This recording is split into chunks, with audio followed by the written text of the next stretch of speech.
talk about it. So, Bukit Kiara was not always Bukit Kiara. It actually used to be a rubber plantation. And it was owned by a Chinese family, and it was a very big estate.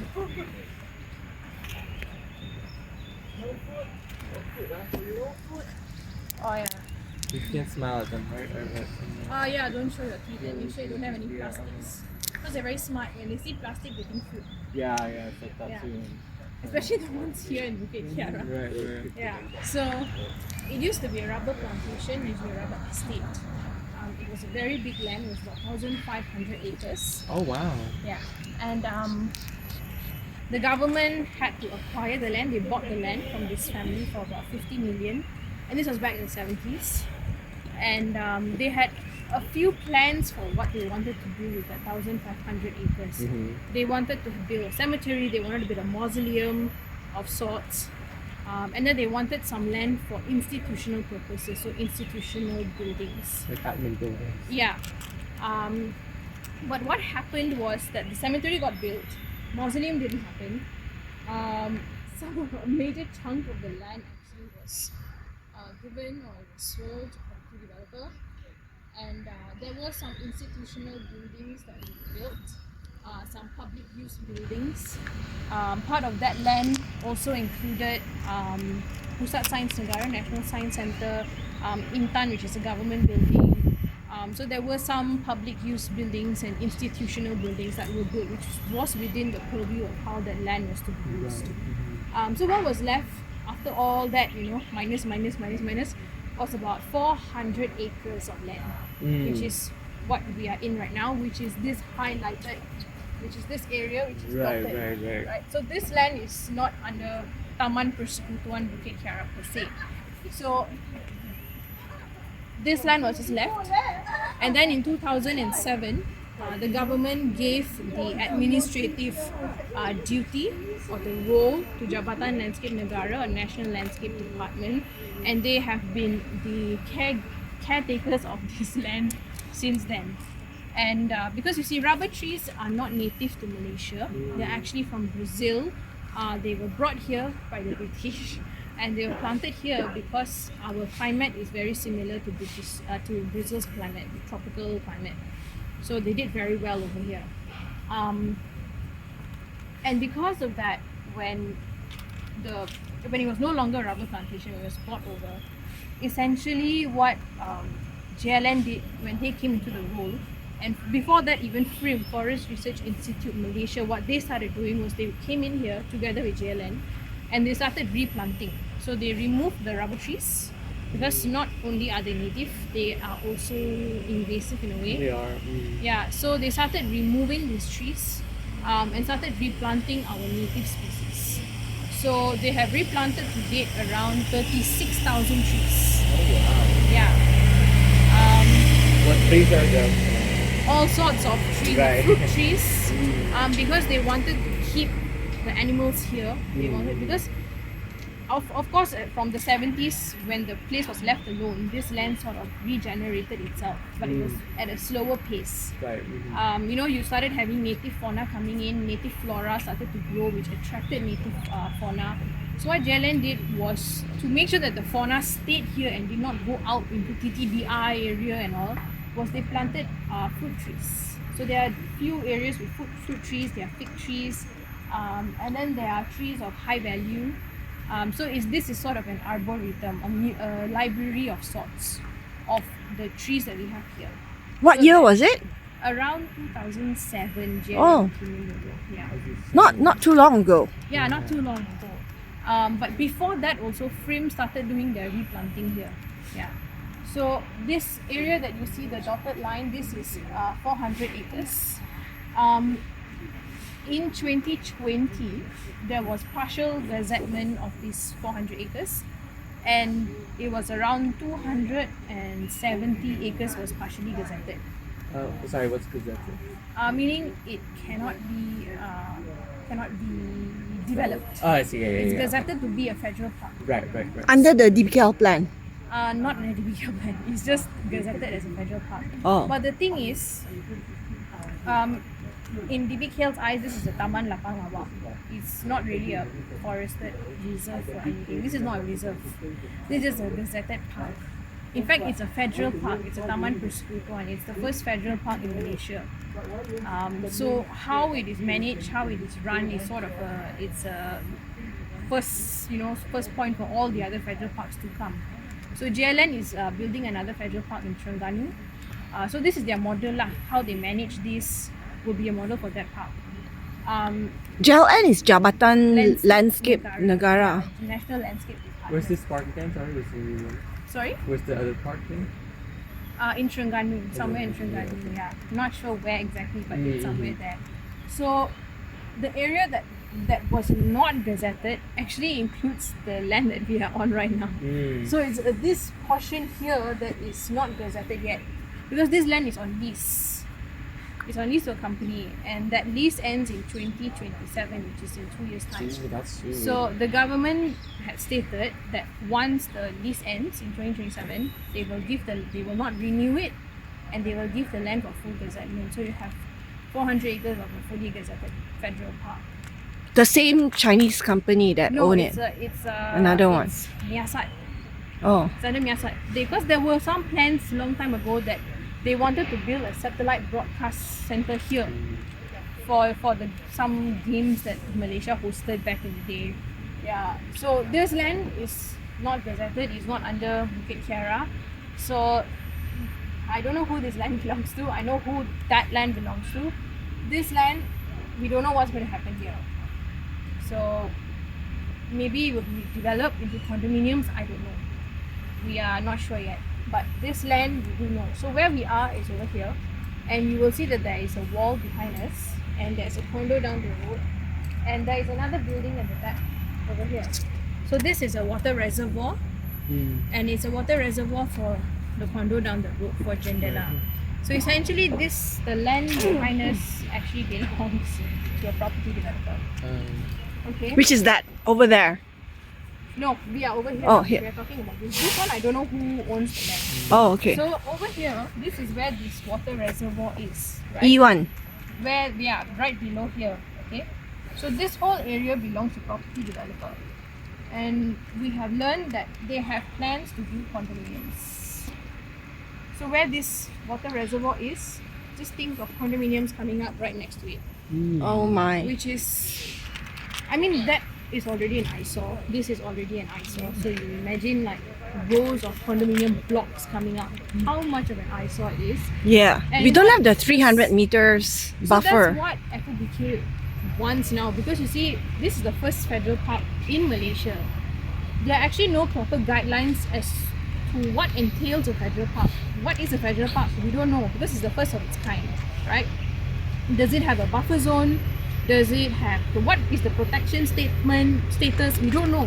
There's nothing. There's hardly anything.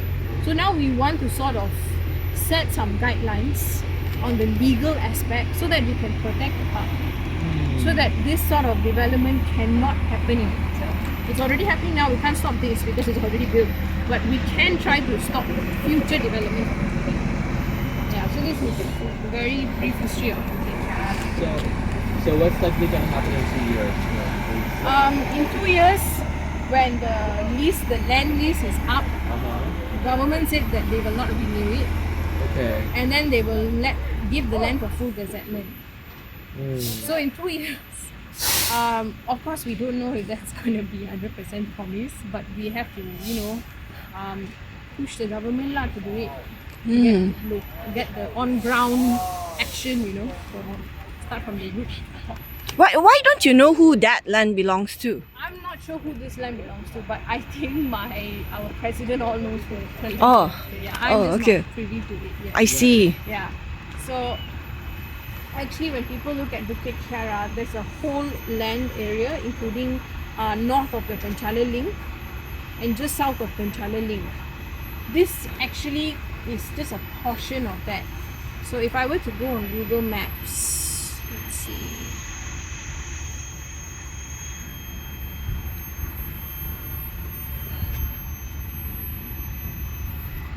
So this is a map of Bukit Kiara right now. So back then this was not. This is the cemetery, if I'm not mistaken, somewhere here. Pusat Sains Negara and Intan are here. So this whole land area was actually a rubber estate. Right. This whole thing was a rubber estate. And then this is now what's left of Bukit Kiara. So this line over here is where Bukit Kiara starts, and then up to here lah, as you're seeing over here. Right? So actually there's forested area up here, and there's forested area past the Penchala link as well. But this is not under Bukit Kiara. This is not under JLN's purview.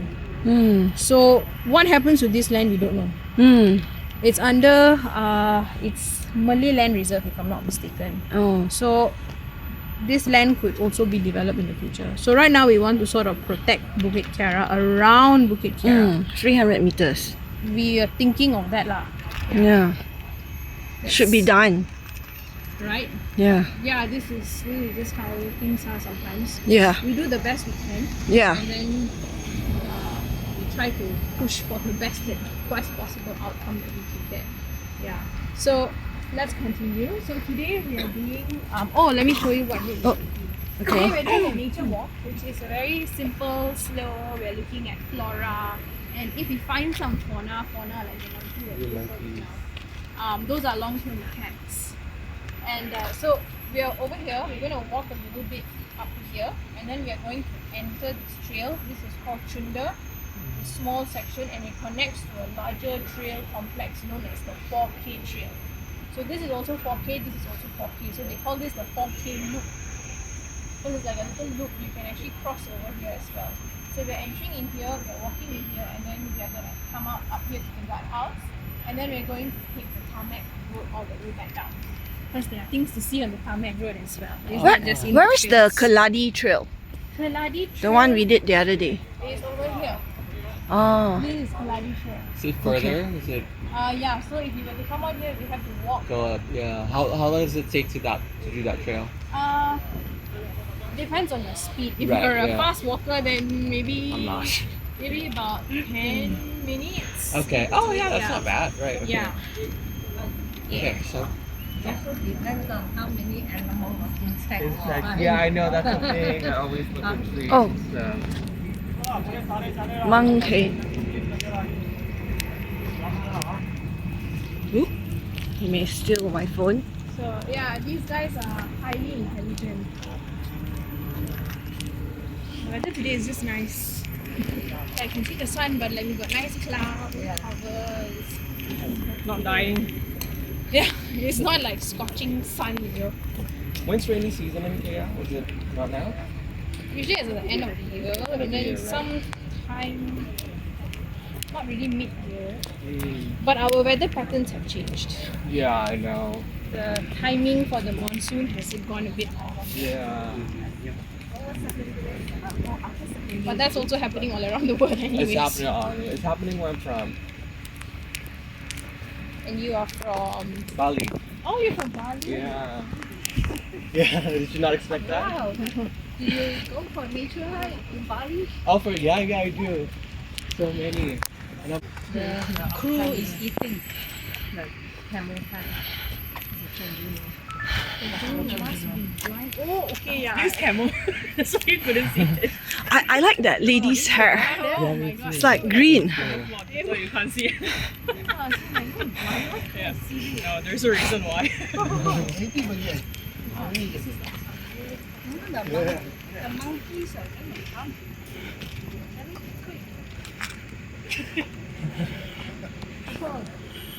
This is not magic carpet. What is the magic? Magic cupboard. Yeah, so the trails here were named by the people who created them for most part. And if you did not know, Bukit Kiara is also known as one of the most popular mountain biking destinations within Southeast Asia. So some people say different things. Some people say that we are the best.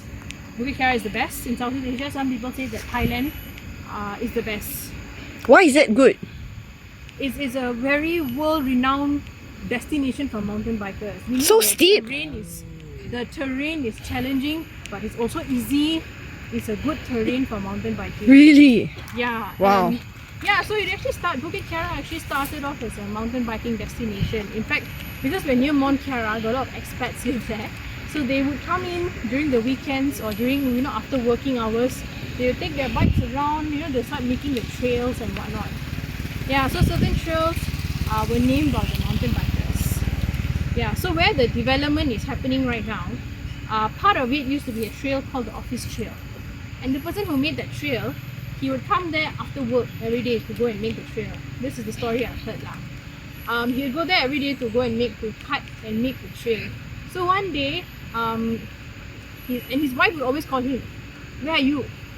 Office." You're not back yet. Where are you? And he'll say, "Oh, I'm in office," but he's actually there making the trail. Oh, So Alone? he did the office trail. Alone. Yeah. So Cool. So the trail that we're about to enter is also a mountain biking trail. But this is not very heavily used. People who come here from mountain biking, they usually mountain bike on the left hand side of the Kiara. When they go out at the guardhouse, you will see the trails that they use, and the speed that they go is crazy, man. When they're going downhill, they're actually very, very fast.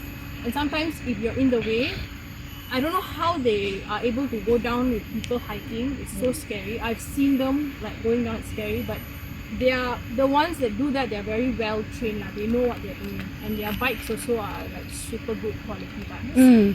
You Some- can hear them. Yeah, you can hear them. They put bells. They have the etiquettes that they follow. right. Some of their bikes cost as much as a small car. Yeah. Or 50,000-60,000. Wow. Crazy. A lot of money. I mean, your whole life is dependent on the bike when you're on the trail. Yeah. So you Oh my god, I love this tree. What is this tree? I am not too sure. Yeah, sure. I know about some of the flora in Bukit Kiara. I don't know all of them. I'm not a botanist in training, unfortunately.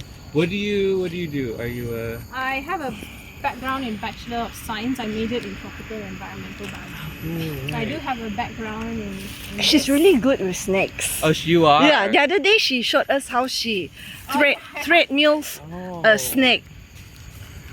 Very impressive. Yeah, I'll try my best, but it's quite unlikely that we would We see a thought for a snake snake today. during the day, because the ones that we see at night, they're actually resting. They're not Right. active at night, so it's easy to spot them. Whereas the ones in the daytime, when you're trying to look for snakes in the daytime, they're active and they're alert. So when they sense that there's people coming, they'll actually run away. Hmm. Yeah.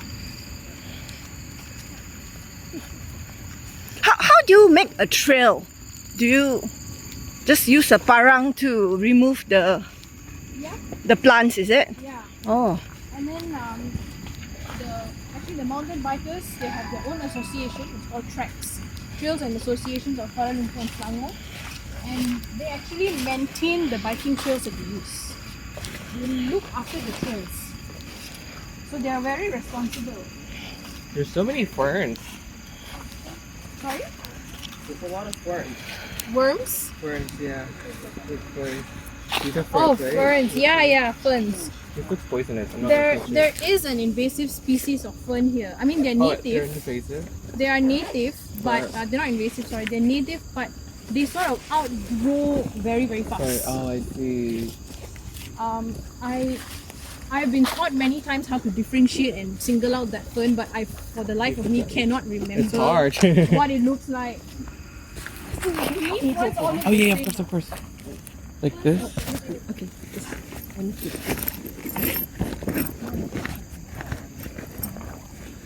So when we are walking on the trails, if you can, course. try your best not to step on the roots of any plants. Yeah. Because it actually hurts the plant. Mm, And I mean, if it's a rainy season or what, sometimes they can be quite slippery and you can actually yeah. slip.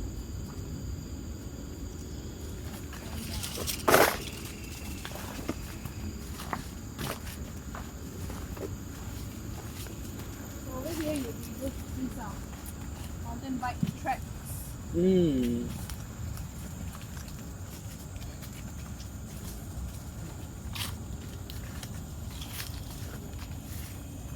Oh.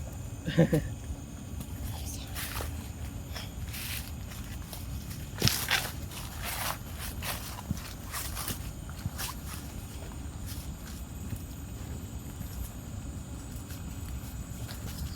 as we are walking in the trail, I'll point out some of the interesting flora that we have here.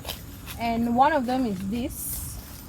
It looks very normal. It looks like a very big blade of grass, right? An overgrown blade of grass. But this is actually the lembah plant. Lemba. This one? Yes, this one is the lembah plant. And it's known as the miracle plant. Ooh. So there are two known species of this plant in the world. One is in Africa and one is here in Malaysia. So these are native. And so why is it called the miracle plant is because I don't see any that's flowering. So these plants, they actually flower at the base. So their flowers would actually bloom from the bottom, and they're small and they're yellow in color. But it's not the flower that is impressive, it's actually their fruits. So their fruits are round and bulbous in shape and they're white. The fruit contains a chemical called cucullin. And when you eat the fruit, when you ingest it, when you're chewing on it, that chemical gets released, and that chemical will coat your tongue. Oh. And so anything that you eat after that is acidic or bitter, or even if you drink plain water, it tastes sweet. Oh wow. That's a miracle. Yeah, that's why it's a Whoa. miracle plant. Yeah. The effects last up to, I think, depending on each person maybe, and depending on the size of the fruit also 1 to maybe 4 hours. Yeah, and I've tried it and it tastes really good. Like it makes drinking water so fun. Like you just want to drink and drink because it's really nice. Yeah. Yeah. Oh, that's so cool. How come we don't produce more? So we can reduce diabetes. I mean, there are already plant-based sweeteners like stevia. Stevia comes from a plant. Oh. Yeah, so there already are, and this one I think because their effect is quite temporary. Yeah, so and maybe the chemical isn't good enough to make into like a sweetener lah. Yeah.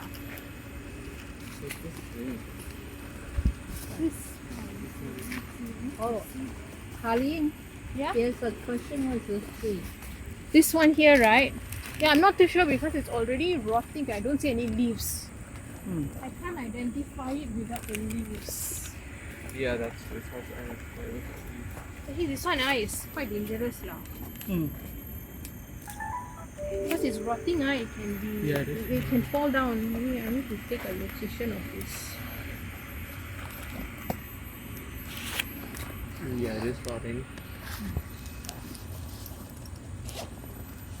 Fallen over here, can you help to clear the pathway? So what JLN does is they would cut the area that is affected, and then the tree that's on the right side and on the left side, they would just let it be.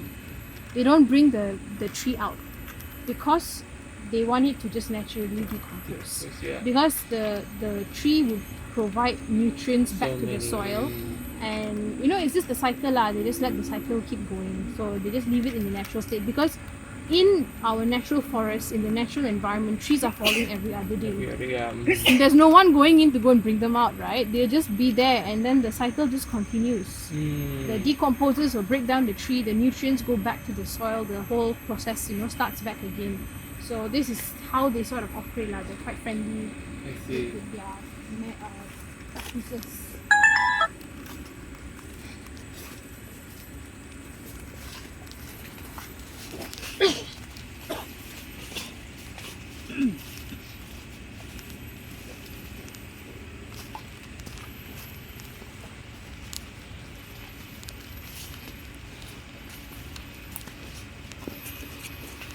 There's a trail of ants here, so just be careful not to step on them.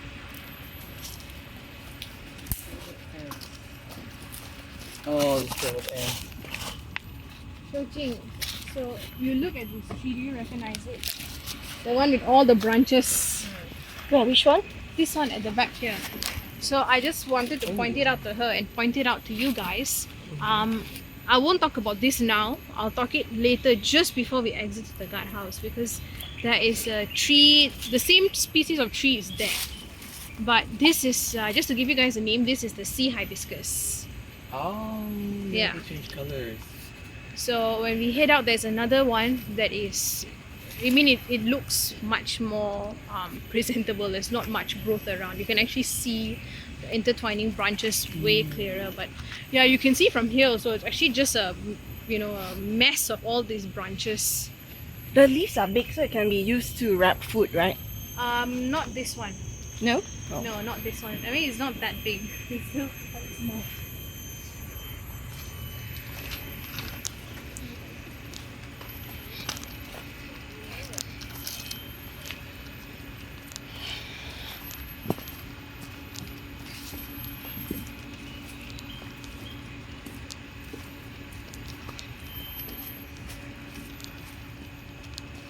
So as you're heading here, you look back, you will see all the roots. No standing on Yeah, roots. it looks very pretty. So this, what you're seeing is labyrinth of roots. It's so important to slopes and hill areas. Right. So this sort of emphasizes why trees are so important in areas that are sloped, and why you should not develop areas that are sloped. Because essentially what these roots are doing is that they're actually holding onto the soil. So when you cut down the trees, the roots also rot and they die. There's something holding onto the soil. When you have heavy downpour, landslides. So that's why trees are so important in a hill, in a slope area, in a forest. I mean, there are many purposes and many reasons why we need trees, but this is one of the main reasons that they hold the soil together for us. Does Kuala Lumpur have flood problems? Is that a thing? Yeah. Yes. Flash floods. Quite often. But that's because of stuff longkang. That's also true, no Yeah, proper the- maintenance. The drains are... Are stuffed. Yeah. You see rubbish, people when they go to clean it, Yeah. to de-stuff it, it's clogged with rubbish. Oh, Yeah, I see, in that's the reverse, main Main cause. cause, yeah. Yeah. One of the main causes. lah. But in KL, like some old trees fall because the authorities, they cut around around the roots. the Yeah, roots. It's ridiculous. so it's like, there's nothing to hold the tree. down, yeah. And so then when recently the one that Yeah. fell in front of Concord Hotel, yeah, it hit the MRT line and it killed No. someone in their car. yeah, in a Mercedes Benz some Oh, more. I saw that. Yeah. Yeah. So if you actually look at the picture of that tree that fell, if you look at the roots, you will see that the tree is just like that, and the roots are just to that length, to the diameter around the tree, which is very odd because a tree of that size and stature should have roots crawling all around it, because that's how they support themselves, right? Yeah. Being so big and so thick, they need something to they need really good strong foundations. So from that picture you can tell that they actually cut around the roots. Yeah. Oh. And Yeah. nobody took responsibility, right? No. They were blaming each other. Yeah, they were Yeah. saying, oh, this is your fault, no, this is your fault. Yeah. End of the day, Whoever, said yes to cutting those roots, it's their fault, because the tree fell because it didn't have proper foundation. yeah.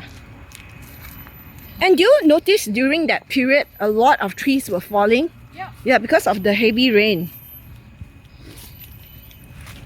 The weather has also been one of the factors now. It's been I was so scared to, drive around town because every other day you see the trees And- falling.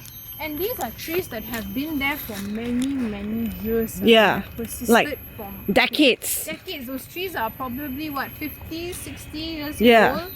And then they're just falling. Why? Because they The went roots. cut like such a beautiful tree, and it's just gone because of people who are just Mismanagement. don't know how to manage and look after that tree. Yep. Thank you.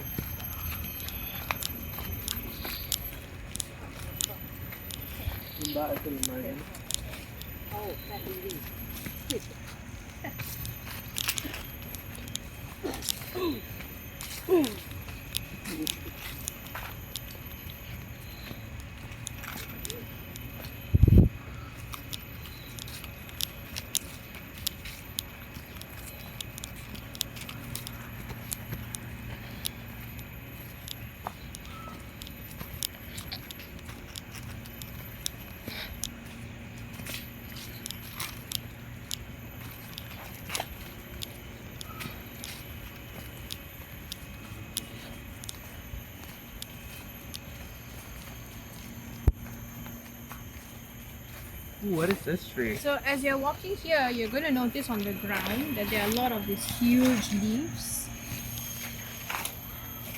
These actually belong to the tree above us. You can see that the leaves are up there as well. This is the Macaranga gigantea. So that is their scientific name in Latin. This is how big their leaves get. They can get way bigger than this. And because of just how the stem is positioned, you can actually hold them up like this. And I've seen in some villages, some kids actually use this as umbrellas. Not against the rain, but against the sun. Because heavy rain, this wouldn't really do much. Sun is where it's best at protecting. So it comes from this tree called Macaranga gigantea. Here in Malaysia, we have many species of Macaranga. We will see a few later as we are walking around. But this one is called Macaranga gigantea. So the gigantea portion of its name just denotes to the size, which is gigantic. It is really big. Yeah. So Macarangas have a very special relationship with ants. They have an ant-plant relationship. So within the bark of the tree, there are many cavities, small cavities, and ants live within those cavities.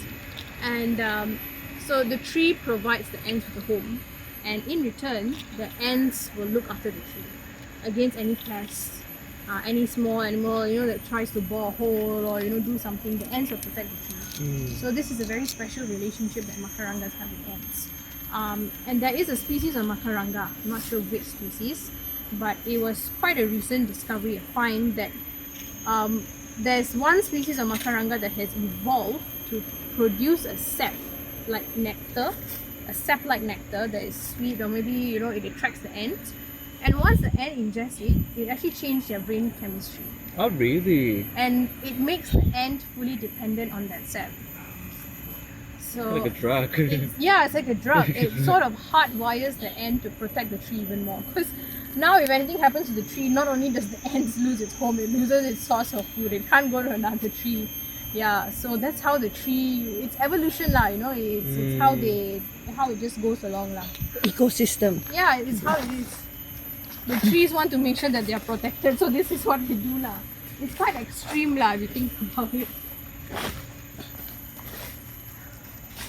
Well, I mean, if you think that the trees controlling ants are weird, have you heard of zombie ants? no. No. Okay, But I'm scared. Have you all heard of a TV show or a game called The Last of Us? I've heard of it, but I haven't watched it. So that show, it's a video game lah. It's actually based off a fungus that is around us, like it's a real thing. People didn't know, they didn't believe that this is actually a real thing. So it's based on a fungus called the cordyceps fungus. And this cordyceps fungus is some species of it are quite famous lah. Some people buy it for their medicinal properties.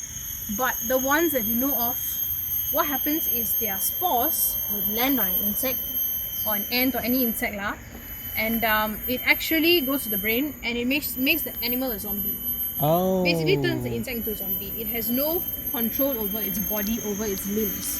The spore is in control. Wow. So that spore will make the insect climb up to a certain height of a bark of tree, and if it's an ant, their jaws would clamp on the tree and that's it. The ant just dies there. It's there, it's living, but it cannot move, it cannot run away, cannot find food, nothing. It's just there and it essentially just dies. And once it's dead, the fungal body, the sporing body will actually emerge from the insect. And then the cycle starts again. It's incredibly crazy. When you think about it, a mind-controlling fungus. But yeah, it exists. I have seen a wasp that had been infected by this fungus. I've seen it, I have a picture of it. So you can see like multiple fungal bodies like protruding from the wasp. It's very freaky. It's very freaky. So nature is extreme. Yeah, so What is these? How many do you know what these are? This is a species of fern as well. Oh, this is fern? It's a type of fern. Because if you look on the underside, The spores? you will see the spore. Oh yeah, they're like smart spores. Yeah, on the edges of on the edges. of the fern. This could be the Patu Gajah, if I'm not mistaken. So the Macaranga that we saw earlier is also known in Malay as Mahang Gajah. Mahang gajah. So anything that has the name gajah, right, also means it's big lah. Because gajah, Yeah. elephants are very big, right? Yeah, so I think this is Paku gajah if I'm not mistaken. Mm. Paku gajah. Oh, look, there's a ant. Oh, Paku is foreign in Malaysia. Yeah, Paku pakis. Pakis in Indonesia. Yeah. Oh, we got someone. Oh, Let's step good morning. inside. How are you? Good morning.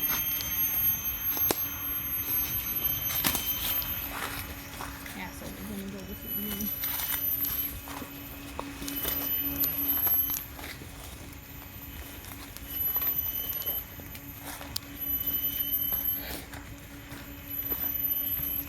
Lembah. Is this lembah again? No, that's not lembah. Oh. That's the one Shoching also gets mistaken with. I'm actually trying to find one with a flower because their beauty their beauty lies with their flowers. Yeah. But essentially this is a plant known as the bat lily. Bat B-A-T. lily. Like bat. Yeah, like bat, Bat lily. Yeah. The genus of this plant is Taka. So there are two species. One is Taka centerii and another one is Integliflora, I think. Oh, they flower, I may be butchering the name, but they do flower. In fact, their flower is very unique. They actually have a single stem, and the flower blooms from that single stem. Mm. Yeah, their flower is very So beautiful. one very flower unique. only. One flower only. What? Let's see. So Are this these one native? Yes, these are native. So you'll find a lot of them around, and you mistake them for the lembah. Yeah, it's so similar. So the difference between the lembah and this bat lily Bat lilies again. is that the bat lily, their leaves are a bit more wider and their veins are sort of this way, right? Whereas with the lembah, it's more vertical. Mm-hmm. Yeah, so that's one of the differences. You'll be seeing a lot of lembah and a lot of bat lily as you have. Oh yeah. Yeah. were these planted by JLN? Maybe the first few, and then they just sort of spread out lah. By themselves, yeah. Yeah. Okay, we don't have a flower, but we have the fruit. Oh, this is lembah fruit. This is bat lily, Bat lily not fruit, lembah. yeah. So this one is already brown. Like, actually, if it's fresh, it would be green. So this is the flower stalk actually. So this is how they would be. The flower would be like this, and then these are actually very, very tiny. Right. So the flower would be here, and then these are actually very, very tiny in shape. And when they're pollinated, then they would grow into the fruits. They're also known in Malay as belimbing tanah, because belimbing is star fruit in Malay, and it kind of looks like a star fruit. It looks like a star fruit. Yeah. You're right. So they call it belimbing tanah. Tanah means the soil, because after it grows big, it actually falls down because of how heavy it is. So if you want, you can just try to touch it, try to carry it. It's actually quite heavy. It won't be able to support itself. Oh yeah, it is heavy. Yeah. So over time, when they're so big, it will just sort of droop all the way down. And then if nothing eats it, then they will just flower. They'll start to grow from there. That's why you'll see a few near each other. It's like 100 grams, I think. Yeah.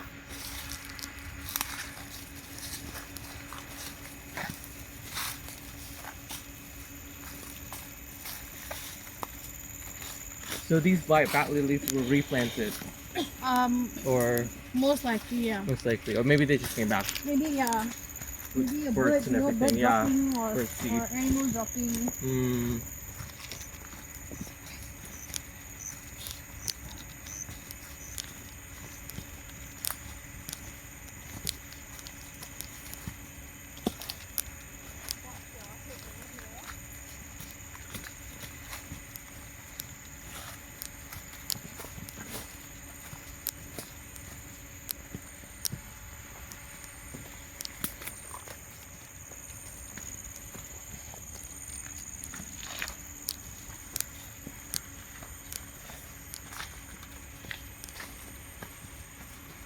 Oh, ferns. Yeah. So this is lembah. This is lembah, and there's a flower. Oh, that's a lembah You see flower. the little flower? So this is Yeah, lembah. yeah, So yeah. you see their leaves are very much different. Mm. What's this called? This is called, this is a fishtail palm. Fishtail palm. We have Yeah. this at the KLCC park. Yeah, they are quite common lah, this one. Yeah. They're called fishtail palm because their leaves looks like a fish That's tail. the one with the red seed, right? Yeah, red seed. The poisonous These sort of palms have these red seeds that are like in bunches. one. Wow. A spider. Yeah. Spider. Spider web. This one is a spider. That small tiny thing there. Yeah. It doesn't look like a spider shape, but it's a spider. Oh, a red insect. Where? There. Can you see? Oh yeah. A Here, fly. here, Is that a fly? here. Oh, Oh, here. I thought it was So beautiful. oh yeah, that is very beautiful. Can you see? Hopefully it doesn't like fly away. Let me see what it actually is.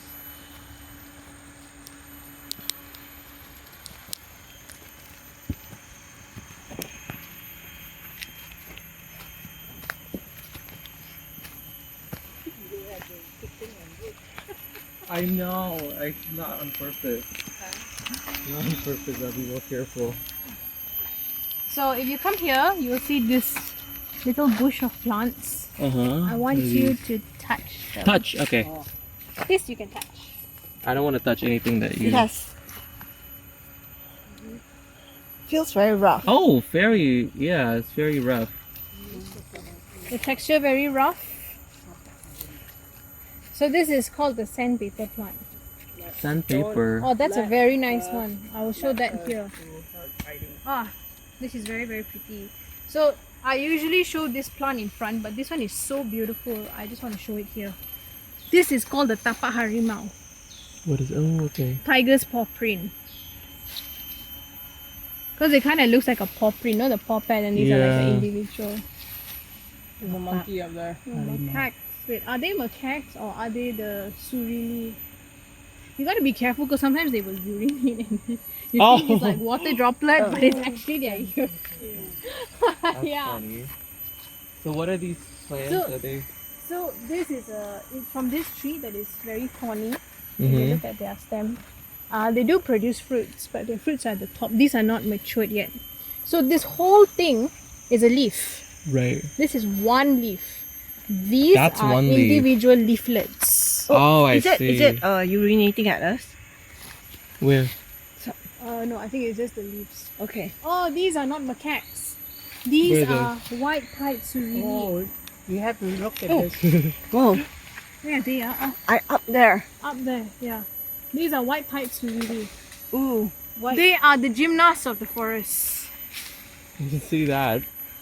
What? A suri what? Surili. Suri. Yeah, they are a type of langur. Okay.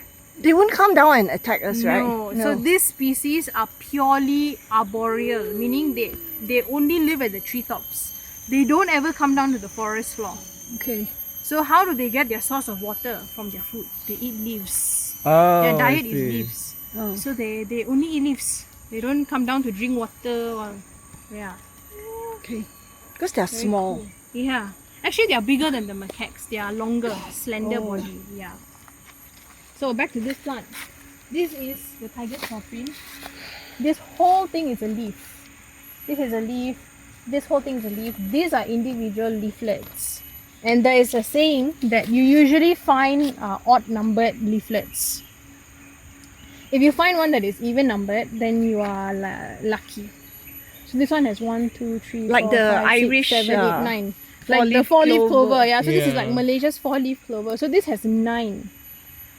So I have to count now. 1, 2, 3, 4, 5, 6, 7. That has 7. 1, Nine 2, very good 3, for 4, Chinese. 5, 6, 7, 8, 9. That one also 9. That's 9 very very good good. for Chinese. Then this is very good. for Lah. Oh, no. This one very good. Yeah. 7 not good for China. 7. Never not good. Let's see underneath here. 1, 2, 3, 4, 5, 6, 7. Yeah, these are Ah, all that's 7. not good. These are all 7 and 9. 9 is shadowing the 7. So The 9 is 1, 2, 3, overshadowing 4, the 5, 7. 6, 7, 8, 9. 9, I'm lucky. Yeah. yeah. The ones, yeah, you see they're all odd numbered. Have I found an even numbered one yet?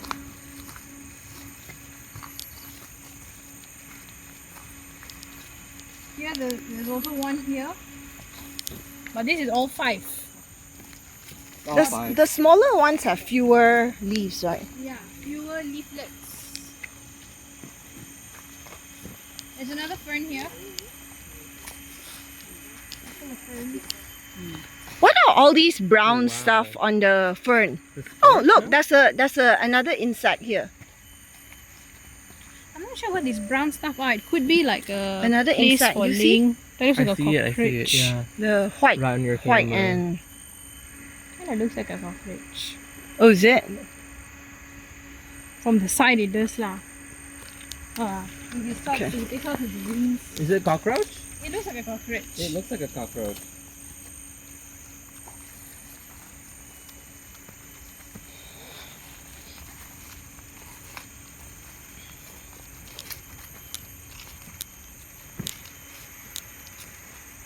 I think you got another one here. Oh, 1, 2. Oh no, I think that's 7. Tiger paws. I don't want to get that. Like, Nine is they're so thorny here. yeah. They're really thorny. So the thorn is sort of to protect their fruits lah when they start fruiting, so that nothing can like climb and I see. get their fruits.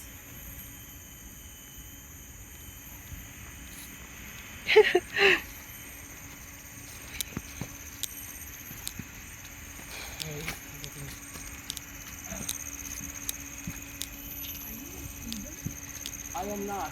I'm 26. I wish I was a student. I'm here for work on the weekend. I have a work event on the weekend. You work here on the weekend. Yeah, I have like a work event. So might as well take. But I'm also I make videos on nature on Instagram and everything. That's how I know that's how I know FOBK because you guys followed me. Oh. Yeah. Then it must be our social media. That's not you? No, not me. I don't run the account. Yeah, because I was just planning my trip and then these guys followed me and I was like, what is this? Oh. And then I checked, oh, there's one today. Like, this is my first day. Oh. So it's perfect. Yeah, it's like serendipity. So we are surrounded by the Papa Harimau. Oh, yeah. There's one more here. One more there. 4, 5, 6, 7, 7, and 9. Hey, Harleen, what's this? It's like seeds and So this is fish tail? the fishtail palm.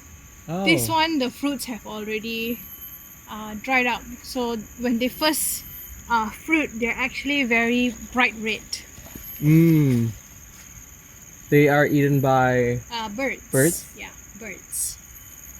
What birds do you see here? Do you see... Oh, there are so many species of birds, but I'm not a birder, so You're not a birder? I'm not a birder, so I I'm not wouldn't either. really know. Yeah. But I do know that we have woodpeckers. I've seen woodpeckers. We have a changeable hawk eagle that has a nest.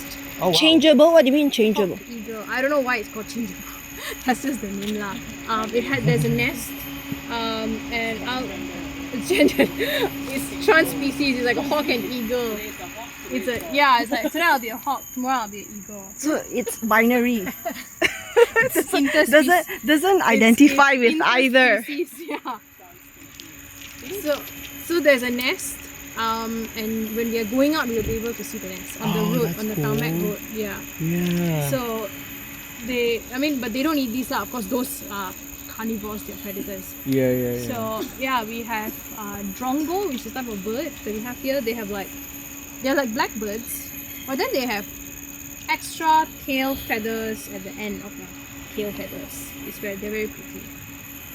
There's a mating pair here, but I don't see them anymore. I don't know, maybe they've moved on or what has happened. But there used to be a mating pair here. There are actually a lot of birds here. In fact, Bukit Kiara is not so much Bukit Kiara, but Taman Rimba Kiara. So where we're over here.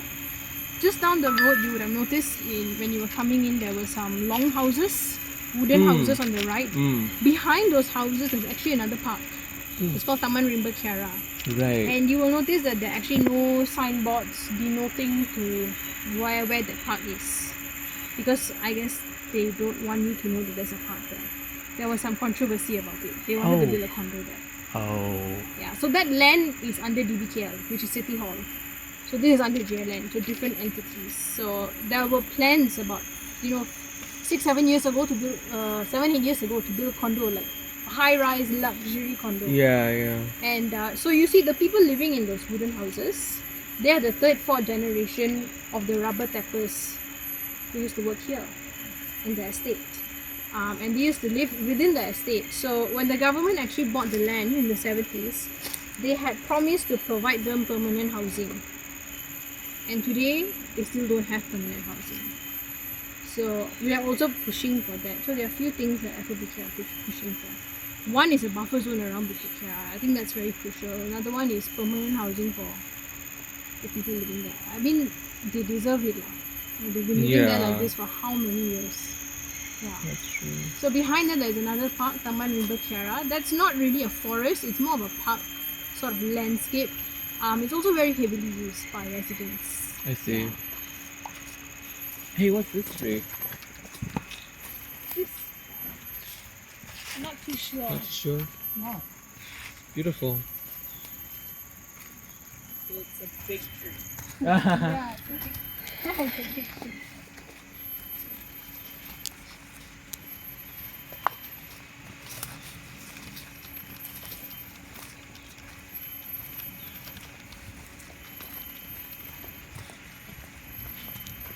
So we also have bananas. Bananas. I think these are wild bananas. Wild bananas. Yeah. So wild bananas are different than the ones that we commercially eat. The wild bananas, their fruits are smaller. They are a bit sweeter actually.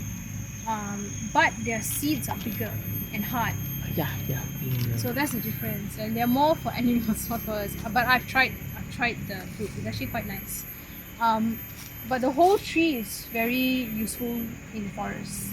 If you look at their stem, you see that it's actually very fibrous. So I have actually seen squirrels using, collecting the fibers.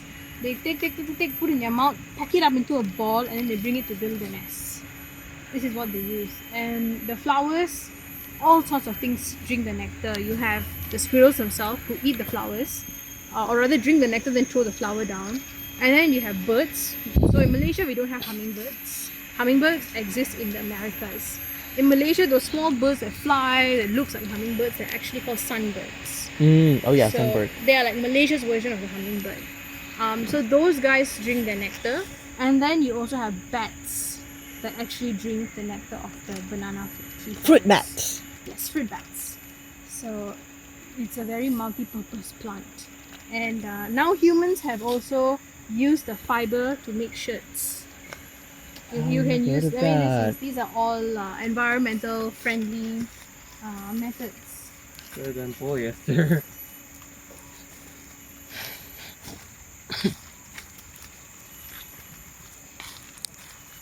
So as we are walking, you will notice that some of the trees have these tags, these QR codes. So this is an effort taken by JLN. They've actually put all the information of the tree on that QR code. You will need to use an app. You can't scan it with your scan it phone. right now, yeah. Within the app there's a scanner and then you scan it and it'll tell you what tree it is. But the only thing is that the app only works for Android phones. Oh, It's not available Okay. for iPhones. right. Yeah, at the moment. But of course they're not going to tell you. They're not going to put these codes on the high value trees, because if people know what high value trees are here, then you're going to get people coming in to do At night. to start When cutting. nobody's Logging watching. and poaching, Yeah. yeah. Because I mean the park is closed at 7, so it's open at 7 and closed at 7. But the thing with Bukit Kiara is that yes, there's a guardhouse, but there are a lot of side entrances as well. It's not a gated forest. I see, yeah. Yeah. No, it's not. And wait, but you do the firefly walks after 7. Yeah, That's special, so I guess. when we want to do activities at night, we have to apply for permit. Took a permit, yeah. Yeah. That's and good. we have built a very good rapport with JLN, a good working relationship with them, that they are kind enough to, give us these permits to do our activities.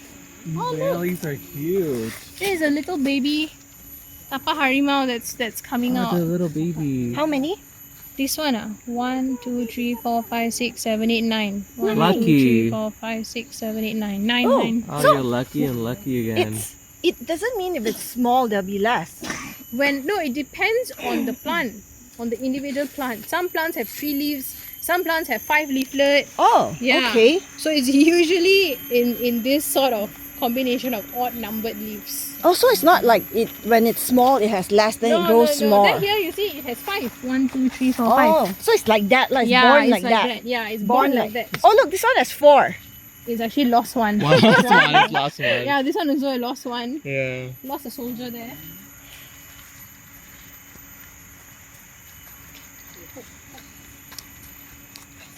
I think this is termite, I think maybe. Termite. Termite. Yeah, so this is an example of what JLN does. You see, they just leave the tree. Even on my right, they leave the tree. It will decompose naturally. You see, this one has got some Fungi? already fungi? growing. You see lots of insects crawling around at the entrances there. Because this is natural, you know, it is a naturally occurring thing in the forest. Oh no, this is not a Termite? no, that one. What is that? This is a hornet. A hornet? Dead one. That's a dead hornet. Oh no. Why is it dead? Life. Life, I know. No, this looks like an entrance to something. I don't want to. Yeah, I see. That's why I was like asking it. Yeah, but that's a hornet. It's not a good sign. Oh no. Meaning what? End of days? Could be a nest somewhere. Okay. Maybe we'll carry on and not stop and stay for too long here. Hornets are not invasive though, right?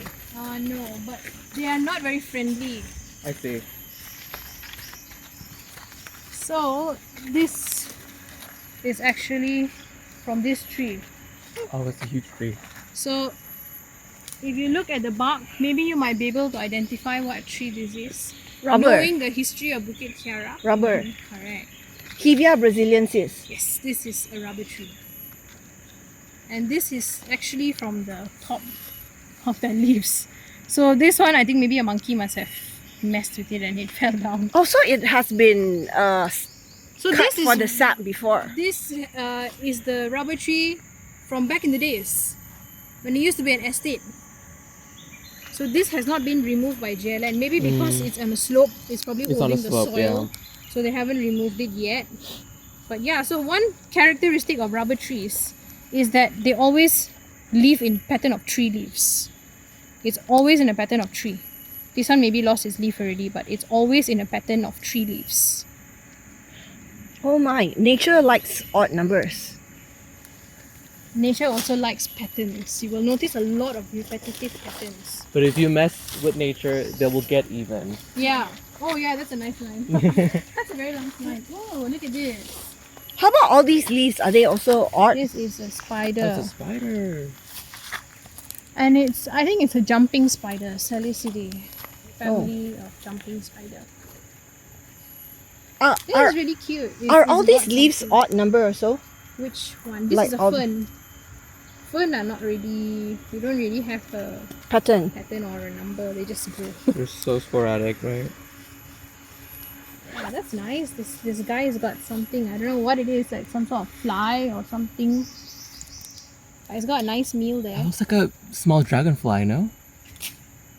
Like a So baby every day you dragonfly. come here, you see something new. Yeah. You don't see the same thing. Every time it's a new thing. Look at this guy. Very proud of what it's got. He's like, look at me, look at what I've got. Breakfast, lunch and dinner, I guess, for the size of the spider is For a probably month. breakfast, Good for lunch July. and dinner.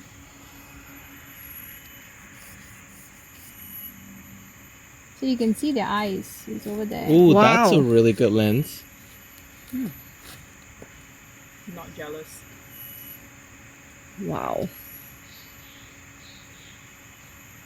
Yeah, probably. They have 8 eyes lah, but it's not like all around. It's like 2, maybe 2 or 4 big eyes and then smaller 4 eyes. It's not eating yet lah. Maybe later it will eat or what. It's gonna devour it slowly. Feeling a bit shy maybe. Maybe right here. You guys see it? Mhm. You like wanna move? It's okay. Really cool. Wow. Wow, wow, wow, wow. Her gadget is really cool. I know. It's just a 20 ringgit clip. That's crazy. You might need to Next get time one. say I you need to pay get like one, yeah. 150 ringgit. Yeah.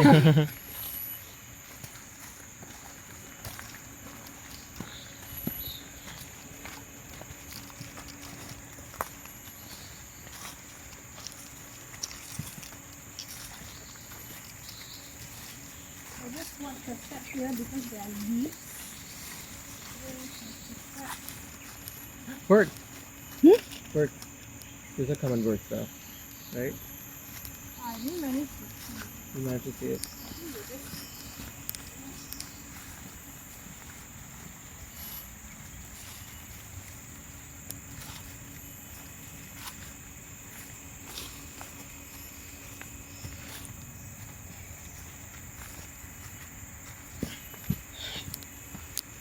hear them. I just can't see them. Oh, I see them. You see them? They're over there. Can't really tell what.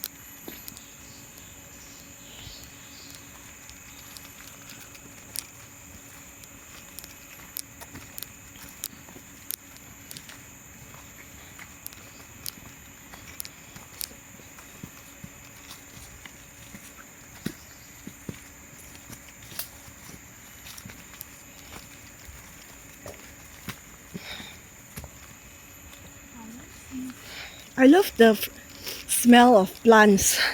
Very nice, right? Smell of what? Plants. Mmm. The smell of nature.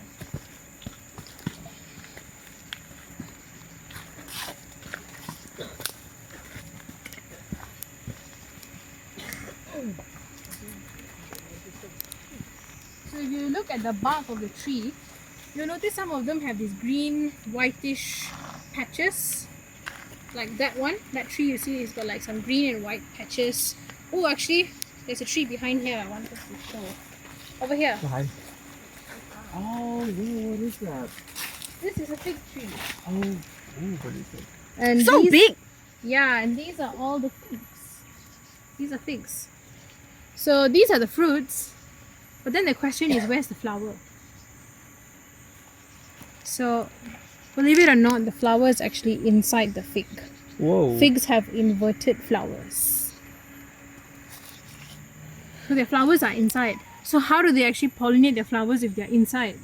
Normally flowers would need to be outside, right? And they're brightly colored, or they are, very nicely scented, and that's what attracts the insects as pollinators. But this flower is inside, so how do they pollinate their flowers? Yeah, how they pollinate? Very easy.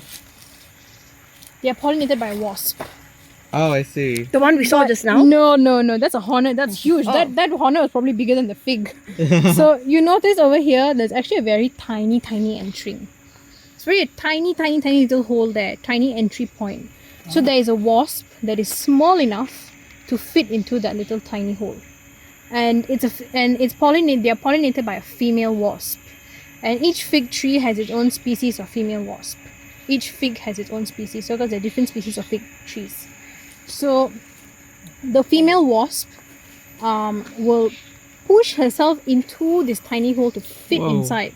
And while she's actually trying to push herself into that hole, she'll actually lose her wings. Her wings will actually break off on her back because it's such a tiny hole. But she will not need her wings because she's not going to leave the fig. Oh. Because she goes in, there are hundreds of flowers inside. They're all inverted flowers inside. Oh. She goes on a few of the flowers and she lays her eggs and then she dies. Oh. And the fig will release a digestive enzyme that digests the wasp.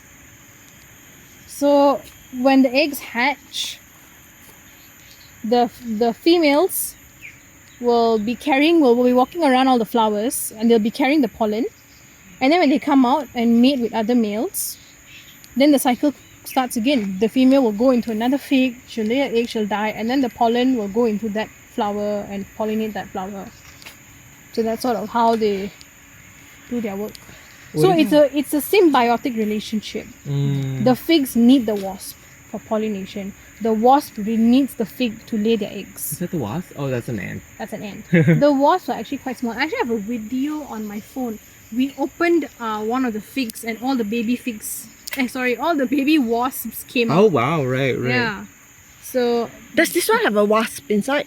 I don't know. I don't think that's been penetrated, no? Maybe it has. You can just. I don't know how to open a fig. Does anyone know how hard to? to open a fig. Anybody know how to open a fig? Teeth. After the wasp went up. No, the one time I didn't bring my knife. Is it a firefly? Oh no, that's a ladybug. Ladybug. Oh, it's been years since I've seen a ladybug. Really? Here? We don't really get ladybugs often anymore. Like in our gardens, I don't see ladybugs in my garden. Why? I don't know. Maybe it's just not conducive.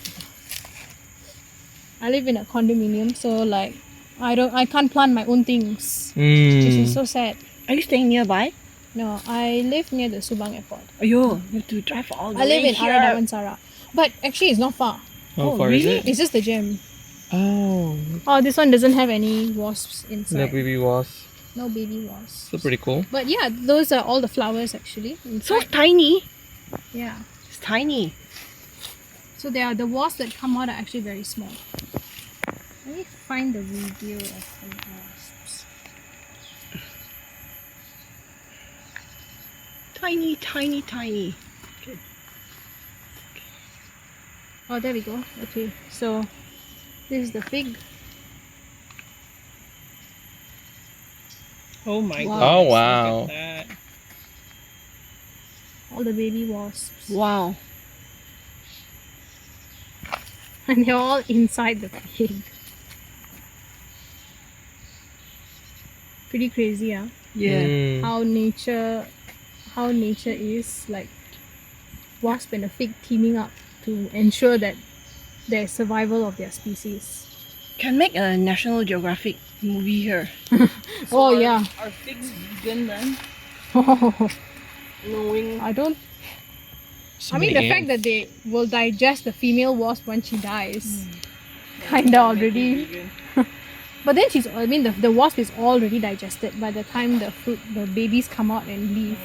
It's probably empty. I heard that there is one species of fig where when the babies hatch, the males and females will actually mate with each other. It's like incest. Siblings are Smell mating with each other. And then the males will come out first.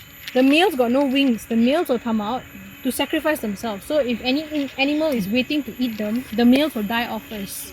How chivalrous. So then the females, after the males all have been eaten, all the animals have eaten to their fill, the females will come out. But Wow. the females are the ones carrying the eggs, the next generation. See how they ensure the survival of their species? You know, when you listen to things like that, you have to wonder there must be a God to create all these things. It's not very sweet. It smells very sweet. Did you eat it? Can you eat that? Probably not, right? I don't think so. I Yeah. think the figs here were edible, right? Hikers would have probably already taken them out. Yeah, sometimes they're just so bitter and it just tastes disgusting. Oh, worm. Where? Here. Hiding behind that leaf.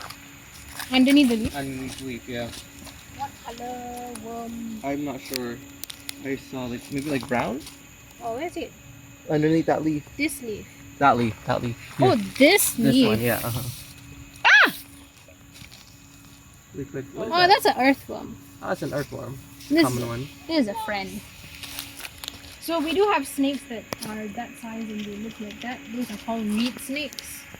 We also have the Brahmini blind snake, but they are very thin now. They are slightly thinner than this. I know. This is our little friend. Nice spotting menu. I missed it completely.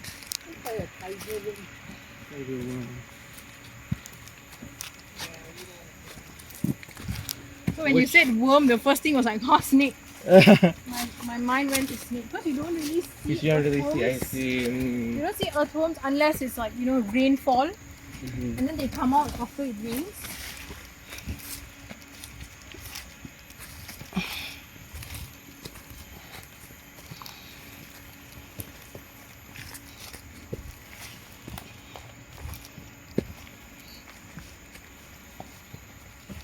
So I think you guys can hear there's some noise. Some noise. Construction? You can hear some Construction noise. No, that is leaf blowing. Oh. Because on the road, what happens is that leaves will fall on the road. So they actually blow the leaves away Oh, I see. because it becomes a safety issue. If the leaves remain on the road for too long, they start to decompose. You add rain into the mix, it becomes very slippery. so they blow the leaves. But they have changed their management practice over the years. Very recently. Because what they used to do is they would blow all these leaves, put them in bags, and then bring them out. Out to where? They Here? know. We don't know. So when they did that, we noticed that we don't see as many fireflies on that road. Oh, I see. So we told them, basically we prepared like a little slide presentation on why leaves are important. The leaf litter is so important Yeah. because when you have a pile of leaf litter, it's a little micro ecosystem in there. The temperature is different compared to out here. The humidity is different. So a lot of things like to take shelter under leaves. It's very hot because it's cooler inside there. And the leaves themselves act as fertilizer for the trees, right? Because it's organic matter that's decomposing and it releases nutrients back into the soil for the trees. So when we told all this, we even gave them examples of certain parks in Malaysia that have put up these signs that, leaf litter is important. This is why we're not clearing all the leaves. Leaves are our friends. And so we sent this to JLN. And then one day we noticed that they changed their park management practice. That's good. They blow the leaves from the road and a little bit off the side, but they leave the rest of them at the sides. And when we go out later, you will see. And they've actually put up some signboards as well. Oh, that's amazing. Yeah. Good work. So You guys are really making a difference. they Yeah. are very open to suggestions, which is very rare for Government. Yeah. They are very, very open to listening to suggestions, how they can improve themselves. That's good. Yeah, because when you remember it again, these are also not these people aren't the most educated on nature. It's working together is so great.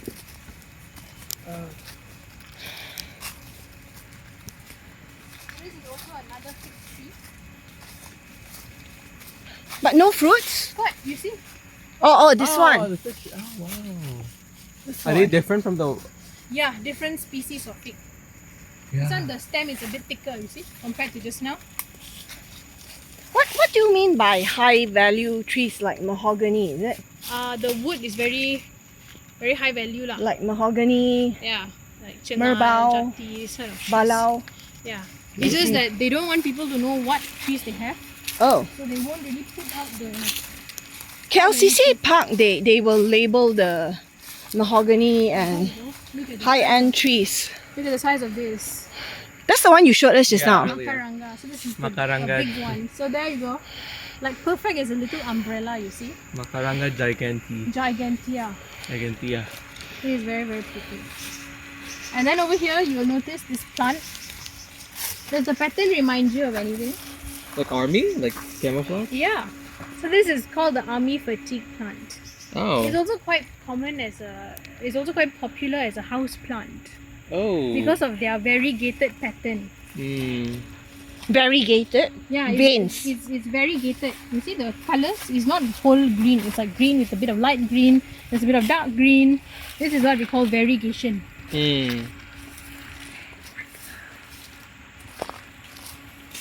So a lot of like the house plants are the common ones that people like to keep in their house. The variegated plants are more expensive. They'll sell for like double the amount of the normal coloured plants. But they can come here and get it free. Yeah, but then that would be Breaking the law. breaking the law. That would be poaching.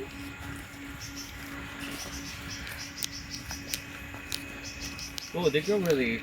There's a lot of them. Yeah, I mean they are low light plants, so they don't really need a lot of sunlight to grow. And they're also quite good as to hold the soil. Right, oh yeah. On slope? Slopey.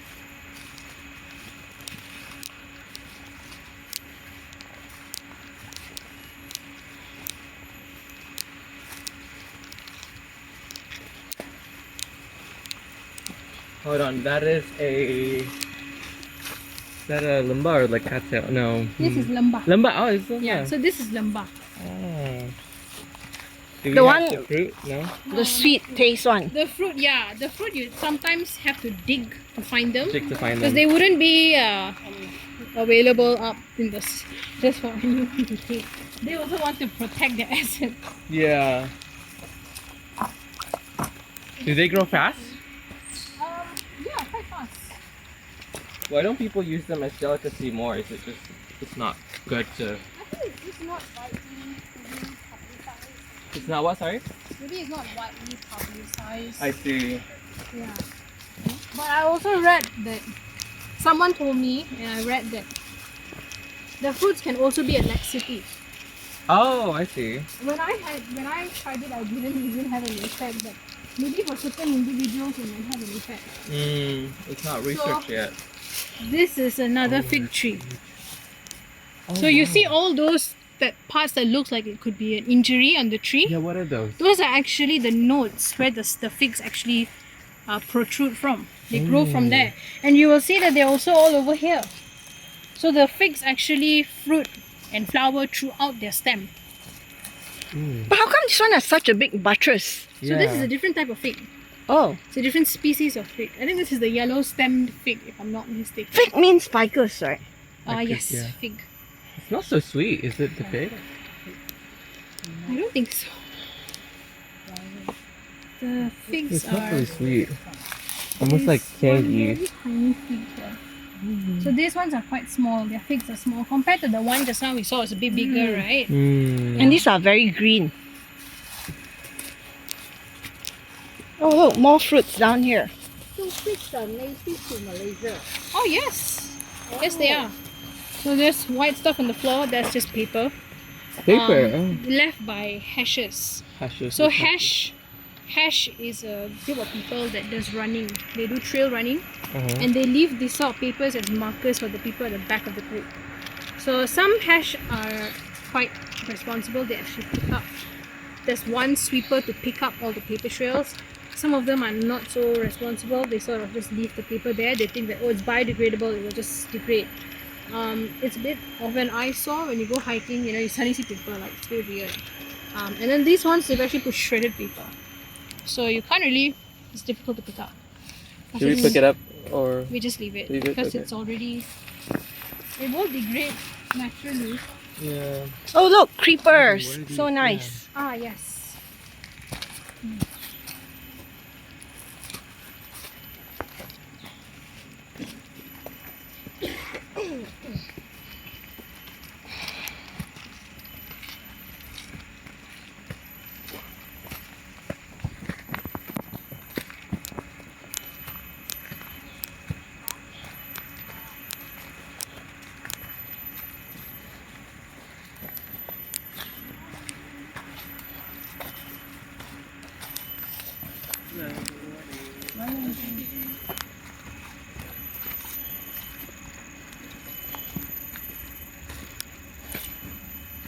So this one on the map, I was showing you that we are taking 4K and the 4K loop.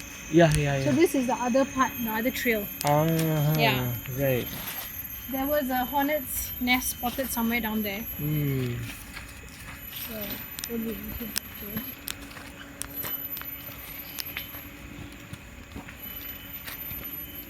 This is so cool. I was not expecting this many plants.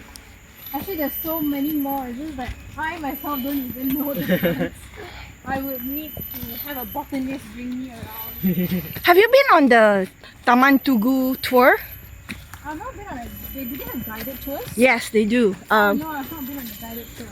Later I can share you the link. Oh, okay, that'd be really nice. So, Leaf litter. What is that? Oh. do you guys smell anything Yeah. Oh, it smells really nice. fragrant like jasmine? Yeah. Smells amazing. So, this is coming from two trees.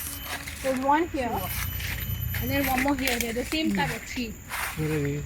And you notice that, okay, so this is where they fruit and flower from. Looks like an eye. Looks like an eye, yeah. So, this doesn't really have a common name, at least not to my knowledge. This is Anonasi. It's in the family of Anonasi, which are a group of plants. How do you And spell that?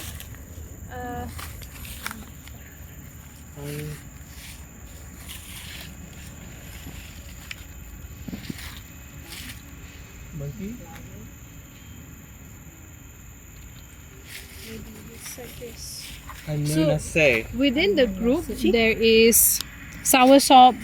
So it's within that group of family. Oh, I see. Custard Yeah. apples. Oh, Custard apple, yeah. Custard apples. But this is not the custard apple. It's within that family of custard apple. This looks and spooky. soursop. Yeah, looks like an eye, right? At So night, there's so especially at many night. eyes. In Malay, it's also known as pisang. Pisang is banana. So, I guess because they smell like bananas at some point, and the fruits are still on the plant. What was the thing that you showed us? That was their flower. That was their flower? Oh, Yeah. that smells so good. Flower petal. Oh, here. Yeah. Oh, it smells so good. You'd have to like take them Put them to down. get the smell. This one is not so strong. Can lah, got a bit. It smells like jasmine to me. It smells so good.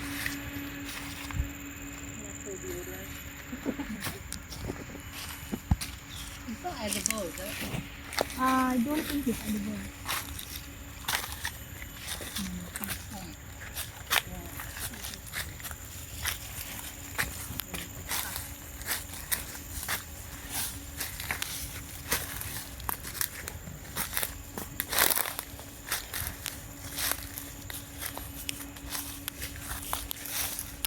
There's so much diversity in just one area.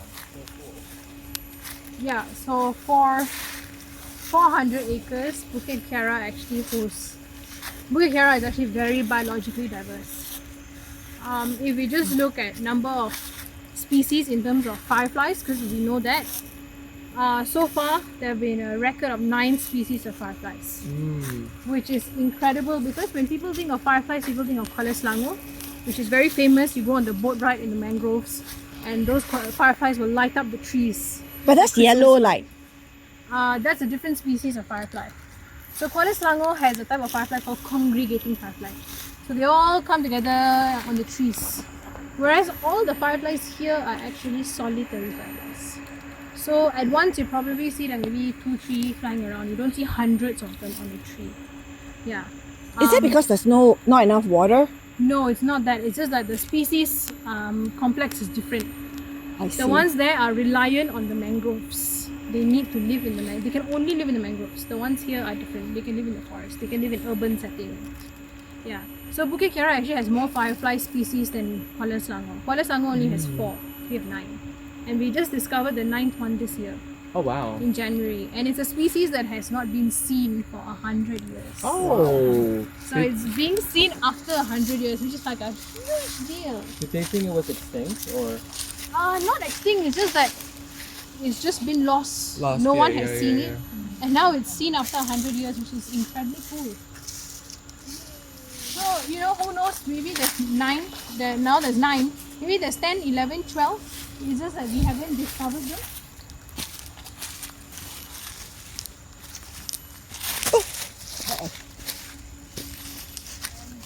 Why does the trail look different today?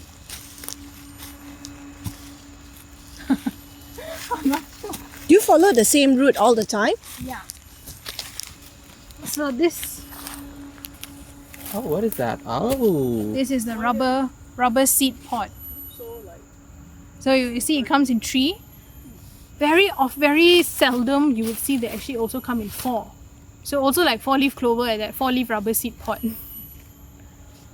Really cool, huh? So these guys, how they spread their seeds is within this pod, air pressure builds up. So air pressure builds up to a point where like the air pressure cannot remain. It's so strong, it's so high that the whole thing just explodes. So that's how they spread their seed. They just explode and the seeds just fly wherever. It smells so good. It smells like. So this is what they look like when they just fall. When they're still on the tree. Oh, that's still very young. Yeah. So the monkeys eat them. So sometimes what they do is the macaques, they'll eat, maybe take 1-2 bites and then throw it. It's like they wasted the whole other. They didn't like the taste. Maybe. And then they just throw it down. So see, this is also rubber tree leaves. Tree, tree, tree. Tree. Also another way to know is if you break the middle part, maybe because it's not connected to the tree anymore, but usually the sap, you will see that white color thing coming out, which is toxic to our hands also lah. So we are actually already on the way out. About 5 minutes to the road. Right. It's a bit of an uphill here, a little bit, very short part of it, because we are headed up there. I see.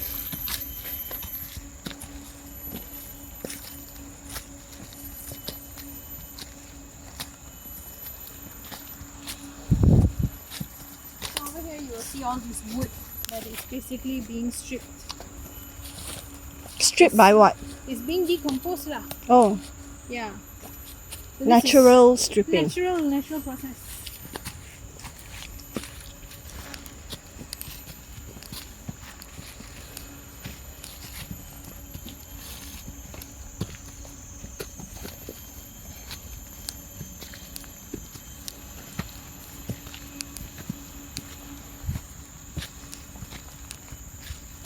So watch your head Oh yeah. when you come here. Sure.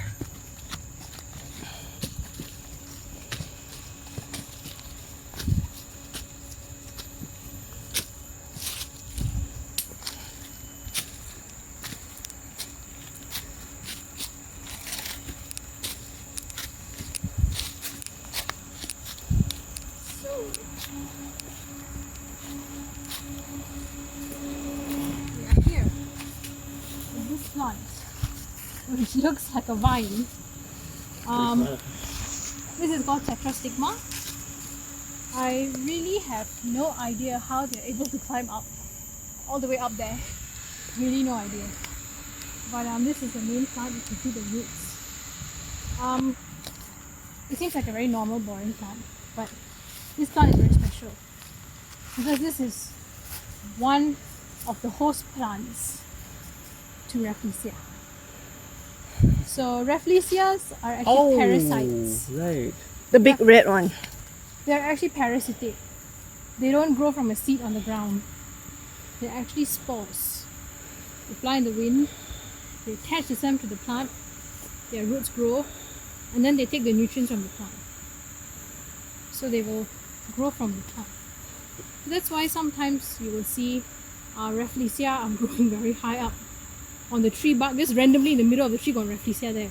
It's because they just fly and then there's spore land and then boom, they just grow. So this is a host plant. But I don't think that they could grow here. Maybe because our altitude is not right. We're not high enough. The altitude level is not high enough for them to grow, but the host plant is here. And I think it would be unwise to plant a Rafflesia, to have a Rafflesia here, because of just how close we are to the road. The road is literally up there. So if people find out that there's a Rafflesia here, They'll come and take photo. imagine the foot traffic. This place will look unrecognizable. No, but the Rafflesia only blooms for like very 2-3 short- days. Short time, yeah. It'd be like a pavement. Yeah. Just see it here. It's like a So you've got something there. I wanted to show sea you hibiscus, this. right? This is sea hibiscus. Yeah. The plant is over there, so we are going to the plant.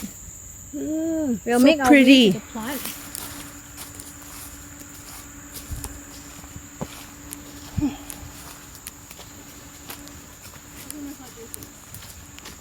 The cat lily. Bat lily. Bat lily. Almost close. Wow, you're so One good. by the way. One of it, yeah. So this is What's that? the container that they use to collect the rubber sap. Oh, I see. So actually this is a plastic container. Before this they used to use ceramic cups. I had found one once here and I left it in the corner to hide it from people so that I can show people when they come. But I guess someone must have taken it because it's not here anymore. Yeah, so that's what they used to collect. You could just get a ceramic pot from the gardening. Yeah, and just You put wouldn't it be able there to and tell the be like, difference. maybe like rub it in the soil a bit. Then you know, what's to that? make it look- 2703. Have a little Somebody's crack or tag. something. Yeah, so this is a planting tag. Ah, I see. But I think the plant they planted died already. Oh no. I think it's gone, it's dead, yeah. The plant has died, unfortunately.